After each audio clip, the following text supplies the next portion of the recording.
There's one guy that's responsible for a lot of your childhood musical memories, and I can almost guarantee you've never heard of him. Be prepared. I'm Dara Starr Tucker, and this is The Breakdown. Jim Cummings is a master of what he refers to as stunt singing. When Jeremy Irons, who played Scar in The Lion King, developed vocal problems while recording Be Prepared, producers called in Jim to finish the job. You may not be able to tell, but Jeremy Irons only sang the first 2/3 of this song. The rest was all Jim. Be prepared for the murkiest sky. If you listen really closely, you'll hear his voice in a couple of other places too.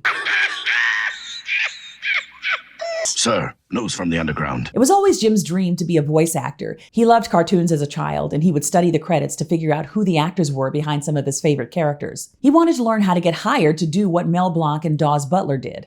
Maybe I should cut down on the uranium mixture. What's up, Doc?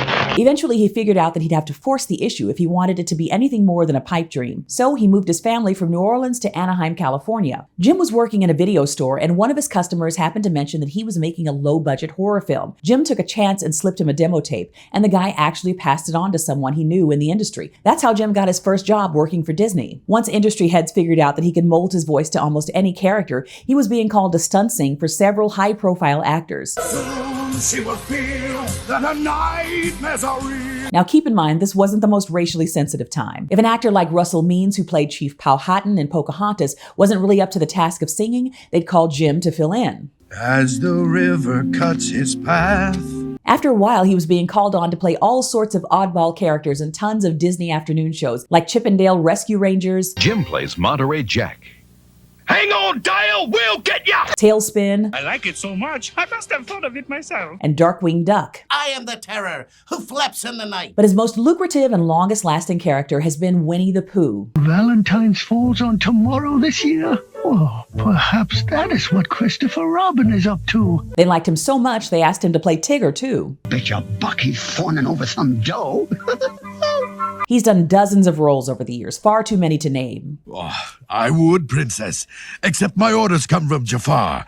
You'll have to take it up with him. There's this, I'm the lead dog. I'm in charge. and this, Beneath that milky hide, there's emptiness inside. and this. Only you can prevent forest fires. But there's one role he says he never actually got any credit for, the role of songwriter for The Lion King. This happened when he was asked to sing the Pumbaa part for the demo of Hakuna Matata that Nathan Lane and Ernie Sabella would later record for the film. According to Jim, he actually helped compose a part of the song. So I ended up writing the fart verse. You know, oh, the shame, what's in the name? I thought of changing my name, and I got downhearted. Tell me, how do you feel? Every time today, boom, but not in front of the kids. And they thought that was really great, and I never thought in 1,000 years they'd keep it in the movie. I remember at the premiere, I said, you left the fart verse in? They go, that's the funniest thing in the movie. And I go, oh, well, thank you. However, have you noticed I didn't get credit for the lyrics? What do you think about that? Jim Cummings is one of those people who's had a long and illustrious career doing what he loves. I'm sure he was reluctant to bite the hand that fed him, but those sorts of slights are all too common in the entertainment business. If he ever decides to seek restitution for that stolen songwriting credit, I'd say Disney